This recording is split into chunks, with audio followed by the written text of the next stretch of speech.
nei tankers ahodo a ship ahodo a ede fuel no eba ana diesel no eba no sese ntimi emma biu ba bi eba no ya block te duru ho a ntimi emma ene ka ho bia ma the pump station sa yehu de yehu no omuka so mudika so di buza se mu nika aye pese bi o se radio so tabeka se yense hu ma ja say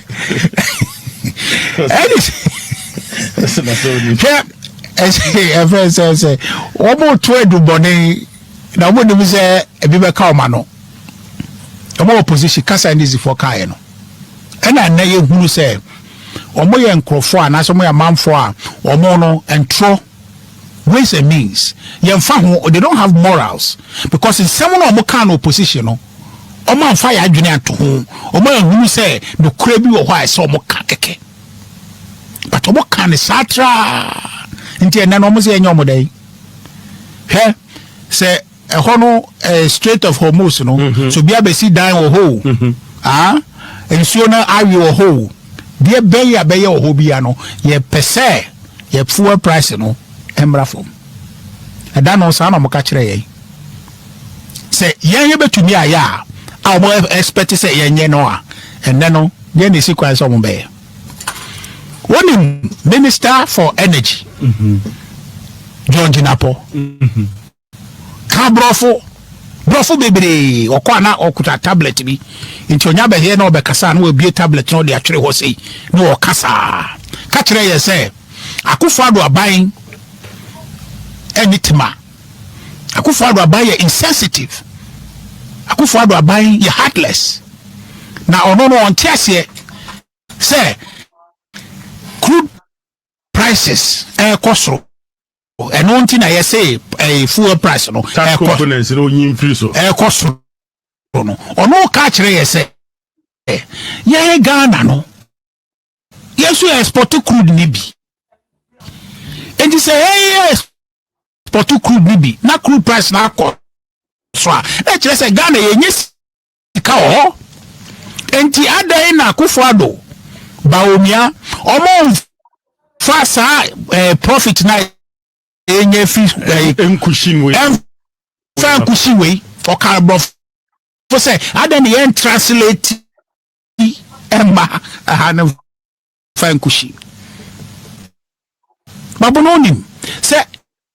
say ye export oil crude oil no yemfa ngu machine mu yemfa ngu kam ye nani ani nti yemfa ngu magade say enti we are a net importer the edigu kam mu a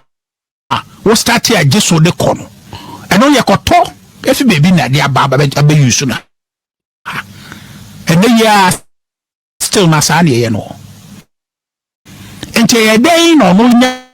adwene ka say sa crude ni export ni tiro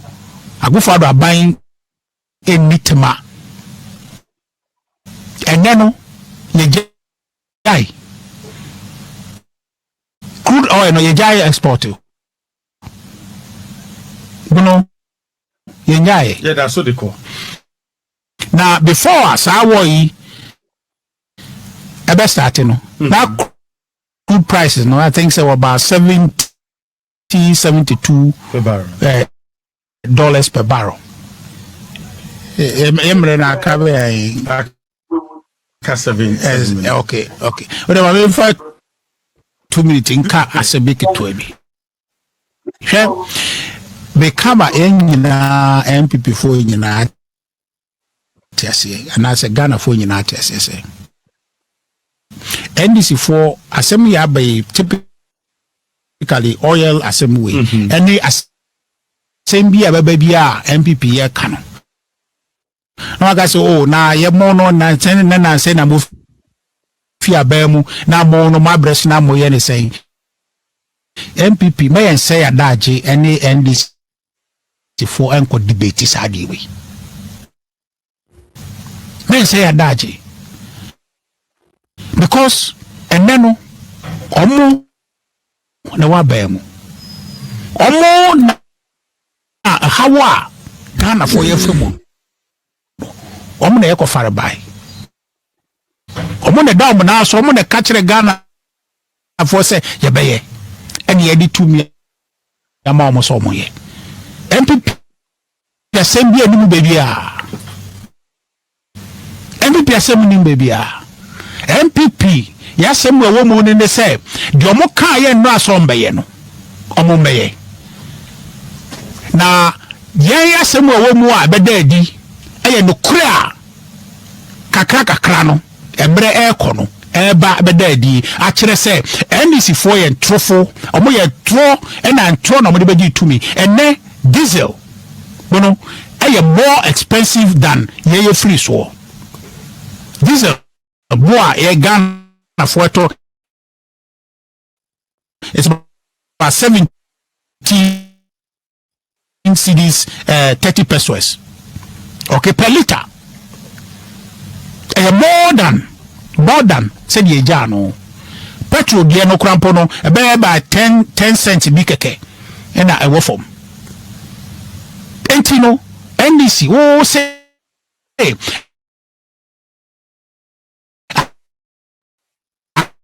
akufado abreso na fu na de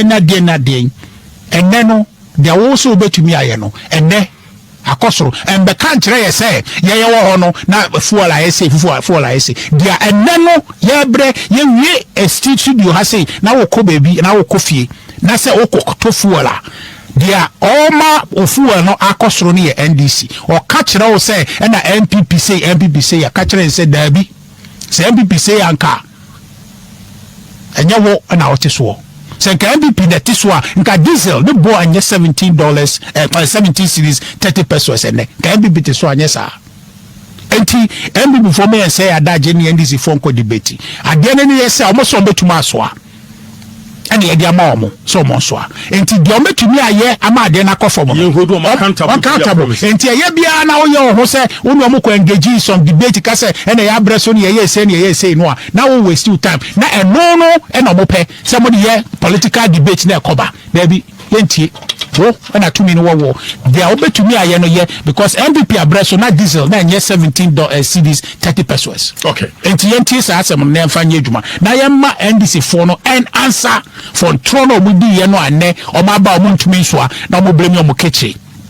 ade no mo ntumi so ano se bia o mo ka se ona MPP se nya MPP na ehwe Ghana for etoba ma mo but gradually no kure no e se Ghana for ehunu pa se ye nu ye ho pa se etoba ma NDC for yi na away no as a way to question we say MPP a reorganization gradually no kure no e daddy Ghana for ehunu ye ni mu se emre we say beba corruption no started ba incompetence no eba because that no war is started no money say we will get to this point but you plan hwe yet ho and now President Mahama said they or say ye hope say war no e be free ho I say o ye mompaye ye nkoti ekuo na ye mompaye ma Ghana dem say oni hope bi policy bi ani ho ne policy ye mpaibo President Mahama ne policy aye mpaibo na unya obampani na de obetumi ayabo ama ni nyina ase ye mbompaya ane nka eleti bishop abi to obey president kwanka senka better ha by eleti president ono aso policy na policy and abeda ni mpaibo mpaye bog mpaye Ghana de daada wo ko Iran ye bompaye ko be bompaye ba nye mpaye eye eduma no se bonda dada ye bonda dada so bae ene ono nye mpaye de ye boma no ene LGBTQ nye mpaye ye boma enti no mpaye ba bi no se ye mo pa jati ase enti dia ba ne ye se Ghana for say taking responsibility say abaye to ye no ya nto abapa